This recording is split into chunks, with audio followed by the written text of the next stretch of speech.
प्रधानमंत्री मोदी ने बुलाई सर्वदलीय बैठक। बजट सत्र से पहले पीएम ने बुलाई सर्वदलीय बैठक। आज 11 बजे होगी ये बैठक। आज से शुरू विश्व धरोहर समिति की बैठक। भारत पहली बार करेगा विश्व धरोहर समिति की बैठक। भारत मंडपम में होने जा रही बैठक। गुरु पूर्णिमा का उत्सव उमड़ा आस्था का सैलाब। श्रद्धालुओं ने लगाई आस्था की डुबकी। उपचुनाव को लेकर सपा का प्लान। लोकसभा वाली नीति ही अपनाएगी सपा। अखिलेश ने पदाधिकारियों को दिए निर्देश। अंबेडकर नगर में देर रात हुआ हादसा। सड़क किनारे पलटी परिवहन विभाग।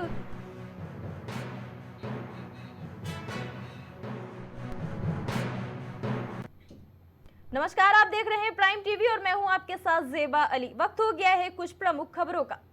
गुरु पूर्णिमा के पावन पर्व पर आज विभिन्न गंगा घाटों पर श्रद्धालुओं ने आस्था की डुबकी लगाई।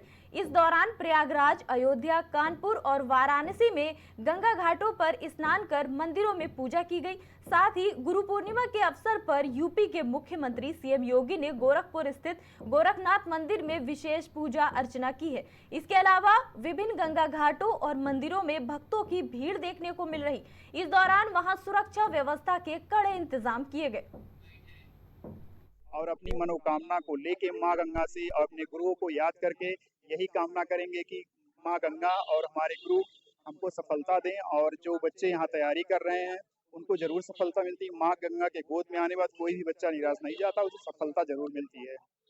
और ये गुरु पूर्णिमा का अवसर है, ये धार्मिक प्रवृत्ति है। अपने गुरु को हम याद करने के लिए माँ गंगा के तट पे आए और स्नान करने के बाद बहुत ही अच्छा महसूस हुआ। और हम अपने गुरु से यही याचना करेंगे कि हमें सफलता दें और हमारी मनोकामना को पूर्ण करें। स्नान ध्यान करने से पुण्य मिलता है। अपने गुरुओं का चरण स्पर्श करें। और बहुत भीड़ लगी है यहाँ। आपने भी आज गंगा स्नान किया? हाँ, गंगा स्नान किया। रायबरेली से यहाँ आए, यहाँ 2 दिन से रुके हैं बच्चे के पास। बच्चे ने स्नान करवाया, अच्छी तरह से स्नान हो गया। और लाखों के हजारों के मनई संख्या नहा रहा है। प्रयागराज की ऐसी महत्व है माता जी। गंगा माँ, जमुना माँ, सरस्वती तीनों धारा एक है। समस्त प्राणी स्नान कर रहे हैं, दान कर रहे हैं, जिसकी जो स्वच्छता है पूर्ण कर रहे हैं। और माता गंगा का जयकारा लगाते हुए जा रहे हैं। बोलो गंगा मैया की जय। रविशंकर तिवारी। अपने स्नान करने के बाद, गंगा स्नान करने के बाद अगर हम अपने गुरुओं का प्रणाम करते हैं तो इसका बहुत लाभ मिलता है। और हमें पता है कि आने वाले दिनों में शिवरात्रि भी स्टार्ट होने वाली है, तो इसका एक महत्व अलग ही है। अगर आप स्नान करते हैं और अपने गुरुओं का सम्मान और उनको याद करते हैं, इसका एक अलग ही महत्व है। शिव जी का आशीर्वाद प्राप्त कर सकते हैं। गुरु पूर्णिमा के दिन पूजा अर्चना करने, दान पुण्य करने, स्नान दान करने से भी विशेष आशीर्वाद प्राप्त होता है। गुरु पूर्णिमा के दिन सुबह हमें जल्दी उठना चाहिए, स्नान दान करना चाहिए। इसके अलावा आप अपने गुरुओं का विशेष अभिनंदन करें, गुरुओं के पास जाएं, उनका आशीर्वाद लें, उनकी चरण वंदना करें।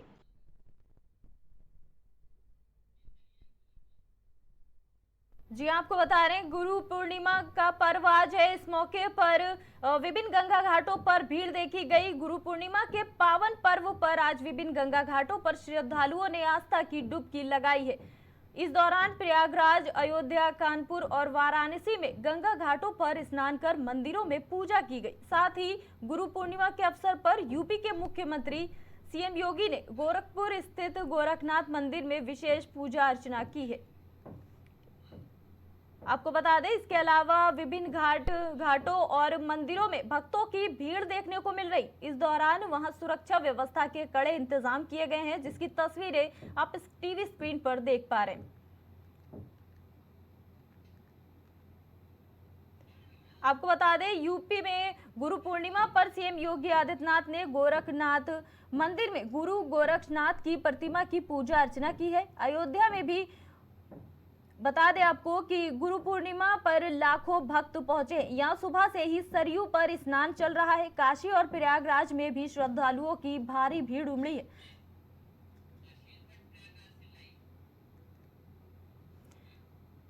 गुरु पूर्णिमा पर अधिक जानकारी के लिए संवाददाता आशीष भट्ट जुड़ चुके हैं हमारे साथ। आशीष जी, गुरु पूर्णिमा का पर्व विभिन्न गंगा घाटों पे जिस तरह से आज भीड़ें देखी जा रही हैं, क्या तैयारियां हैं, क्या इंतजामात हैं, बताएं। बता दें कि आज पूरे देश भर में गुरु पूर्णिमा ये पर्व मनाया जाता है। सनातन धर्म में इसका विशेष महत्व बताया गया है। बात करें गुरु पूर्णिमा को, अगर मान्यता की बात करें तो वेदों के ज्ञाता ऋषि जी,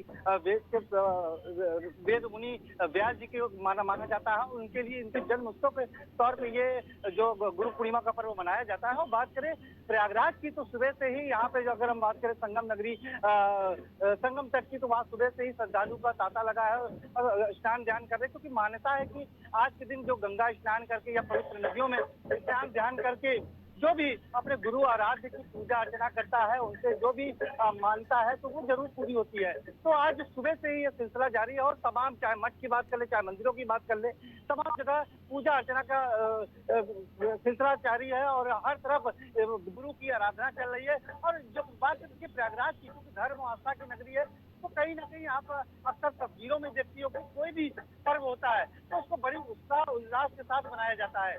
जी, आज इस खास पर्व पर प्रयागराज की अगर हम बात करें, जहां से अभी आप बात कर रहे हैं, तो वहां पर और क्या कुछ आज के कुछ कार्यक्रम रखे गए हैं और क्या ऑर्गेनाइज होगा?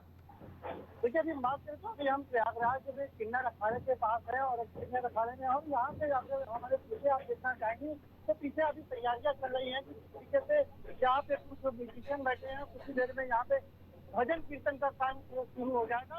और यहाँ पे बात करें तो कुछ ही देर में जो किन्नर अखाड़े की महामंडलेश्वर है वो पहुंचेंगे और यहाँ पे जो सिलसिला है, जो पूजन अर्चना का सिलसिला है, तो गुरु को आज मनाने का जो है, कहा जाता है कि जो भी आज गुरु को आज के दिन जो पूजा अर्चना चल रहा है, जो इनकी आराधना करता है, उसको विशेष फल की प्राप्ति होती है। तो कुछ ही देर में यहाँ पे, क्योंकि अभी उनकी बात करें तो शोभा यात्रा निकल रही है और कुछ ही क्षणों में यहाँ पे शोभा यात्रा पहुंचेगी और यहाँ पे जो उनके शिष्य है गुरु के चरण पधारेंगे, उसके बाद उनको फूल अर्पण करेंगे, उनको उपहार वस्त्र या कुछ भी उनको उपहार स्वरूप देंगे और मीठा खिलाएंगे। तो कहा जाता है कि आज के दिन किसी भी तरीके से गुरु को, आराध्य गुरु को अपने किसी भी तरीके से प्रसन्न करते हैं तो उनको विशेष फल की प्राप्ति मिलती है।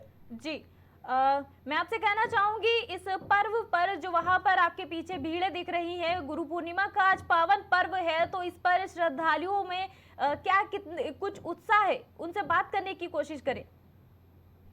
देखिए, आपको बता दें, जिसकी उत्साह की बात करें तो यहाँ पे, क्योंकि हम पहले भी बता चुके कि जो धर्म की आस्था की नगरी प्रयागराज है, तो यहाँ पे किसी भी तरीके का आयोजन होता है तो इसे विशेष तरीके से बात करें तो बहुत ही उत्साह देखने को मिलता है। और बात करें तो अभी भी आप देख सकते हैं यहाँ पे अभी कुछ ही देर में प्रोग्राम चालू हो जाएगा और ये यहाँ पे अभी बात करें तो यहाँ कुछ ही देर में भजन संध्या का आयोजन रखा गया है और भजन संध्या के बाद यहाँ पे कुछ ही देर में माता का यहाँ पे आगमन होगा, महामंडलेश्वर आ जाएंगी और उनका यहाँ पे पूजन का सिलसिला, जो यहाँ पे जो प्रक्रिया है, जो गुरु परंपरा का जो प्रक्रिया है वो शुरू हो जाएगा।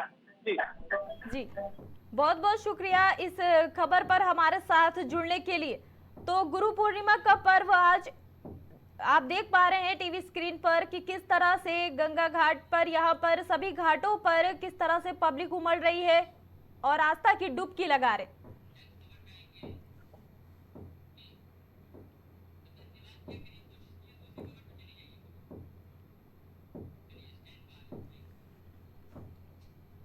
प्रधानमंत्री नरेंद्र मोदी दिल्ली में विश्व धरोहर समिति के 46वें सत्र का आज उद्घाटन करने जा रहे हैं। ये यूनेस्को का एक प्रमुख आयोजन है जिसका भारत पहली बार 21 से 31 जुलाई तक मेजबानी करेगा। प्रधानमंत्री कार्यालय ने एक बयान में यह भी बताया कि भारत मंडपम में आयोजित होने वाले वर्ल्ड हेरिटेज कमेटी के 46वें सेशन में यूनेस्को की महानिदेशक ऑड्रे अजोले भी शामिल होंगी। सत्र में मौजूद लोगों को पीएम मोदी संबोधित करेंगे।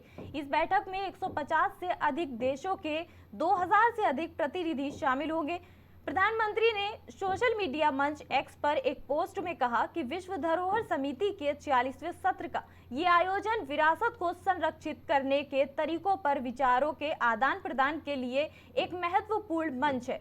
साथ ही उन्होंने ये भी कहा कि ये बहुत ही खुशी की बात है कि भारत नई दिल्ली में विश्व धरोहर समिति की बैठक की मेजबानी कर रहा है। ये पहली बार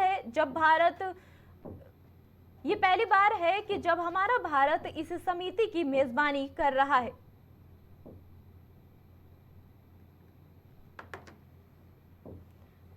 जी आपको बता दें, आज से शुरू विश्व धरोहर समिति की बैठक होगी, जिसकी तस्वीरें आप टीवी स्क्रीन पर देख पा रहे हैं। आपको बता दें, भारत मंडपम में होने जा रही है ये बैठक। प्रधानमंत्री मोदी आज इस बैठक को संबोधित करेंगे। जी हां, आज से शुरू होगी विश्व धरोहर समिति की बैठक। इस खबर पर अधिक जानकारी के लिए संवाददाता अभिनव सिंह हमारे साथ जुड़ गए हैं। जी, आज से शुरू होने जा रही है विश्व धरोहर समिति की बैठक। प्रधानमंत्री मोदी इस सभा को संबोधित करेंगे, क्या कहेंगे? बिल्कुल, देखिए, विश्व धरोहर समिति की बैठक आज से शुरू होने जा रही है। वहीं दूसरी ओर प्रधानमंत्री नरेंद्र मोदी ने आज सर्वदलीय बैठक बुला ली है और जो सत्र है वो सदन का शुरू होना है और 23 जुलाई को यानी कि परसों बजट पेश किया जाएगा। उससे पहले आज सर्वदलीय बैठक भी पीएम मोदी ने बुलाई है और देखने लायक बात है कि इस सर्वदलीय बैठक में विपक्ष की कौन कौन सी पार्टियां पहुंचती हैं। बहरहाल जो खबर निकल के सामने आ रही है उसके मुताबिक टीएमसी ने इस सर्वदलीय बैठक से किनारा कर लिया है और इसका बहिष्कार किया है। तो इसके सीधे मायने ये हैं कि जो भी टीएमसी के सांसद हैं वो आज इस सर्वदलीय बैठक में शामिल नहीं होंगे। लेकिन अभी देखने वाली बात यह रहेगी कि कांग्रेस, आम आदमी पार्टी या बात कर रहे हैं समाजवादी पार्टी की, ये जो तमाम विपक्ष की पार्टियां हैं, क्या इनके सांसद आज जो सर्वदलीय बैठक प्रधानमंत्री नरेंद्र मोदी की अध्यक्षता में होनी है उसमें शामिल होते हैं या फिर नहीं होते हैं। इस बैठक में तमाम तरह की रणनीति बनाई जाएगी, तमाम बातों पे चर्चा होगी, तमाम विषयों पे चर्चा होगी और बजट का जो सत्र आना है वो शांतिपूर्वक सदन में चल सके, इसी को लेके इस आज की जो बैठक है इसमें चर्चा की जाएगी। और देखने लायक बात यही रहेगी कि कौन कौन सी पार्टी आज की सर्वदलीय बैठक में हिस्सा अभिनव लेती सिंह है और जी, कौन कौन सी। अभिनव सिंह जी, इस बैठक में और कौन कौन बड़ी हस्तियां या कहें या बड़े नेता कौन कौन शामिल हो सकते हैं इस बैठक में? बिल्कुल, देखिए, ये एक बड़ी बैठक है। तो बीजेपी की बात करें, एनडीए की बात करें तो इसके तमाम सहयोगी दल आज इस बैठक में शामिल होंगे।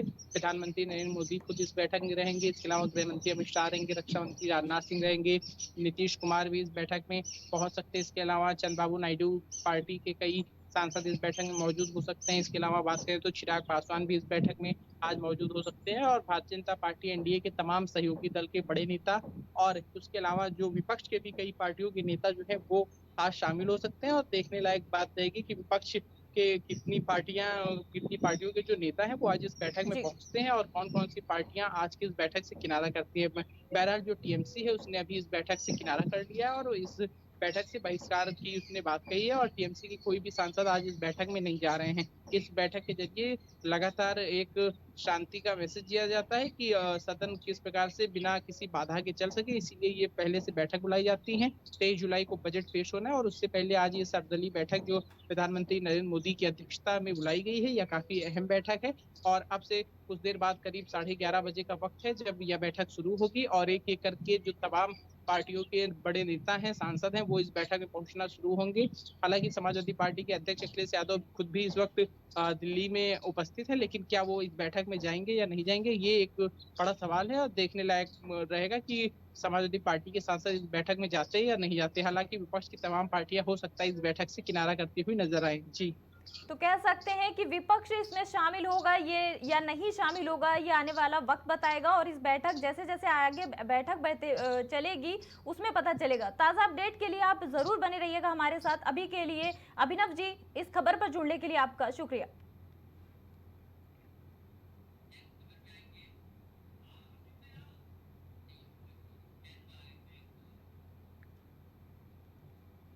केंद्र सरकार ने संसद के बजट सत्र से पहले ही सर्वदलीय बैठक बुला ली है। बैठक के दौरान सरकार संसद के दोनों सदनों के सुचारू संचालन के लिए भी सभी विपक्षी दलों से सहयोग का अनुरोध करेगी। आपको बता दें, सर्वदलीय बैठक सुबह 11 बजे होगी और सर्वदलीय बैठक में नेता प्रतिपक्ष राहुल गांधी भी शामिल होंगे। साथ ही संसदीय कार्य मंत्री किरेन रिजिजू भी मौजूद रहेंगे। बता दें कि बजट सत्र सोमवार से शुरू होकर अगले महीने की 12 तारीख तक चलेगा। इस दौरान 19 बैठकें होंगी। इस सत्र में सरकार की ओर से 6 विधेयक पेश किए जाएंगे, ये उम्मीद अभी तक लगाई जा रही, जिनमें 90 साल पुराने विमान अधिनियम को बदलने वाला विधेयक भी शामिल है।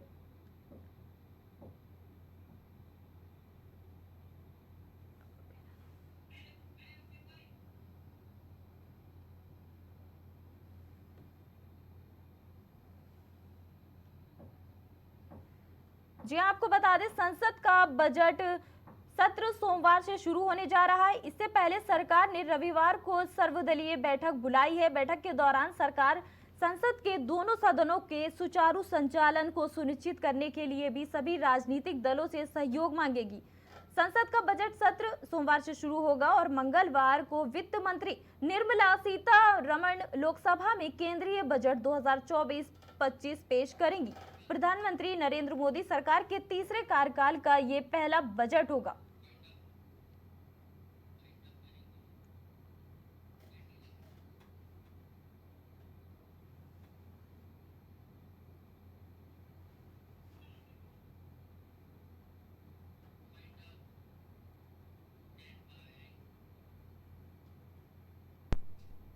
प्रमुख खबरों में फिलहाल इतना ही। देश और दुनिया की सभी ताजा तरीन खबरों के लिए देखते रहिए प्राइम टीवी।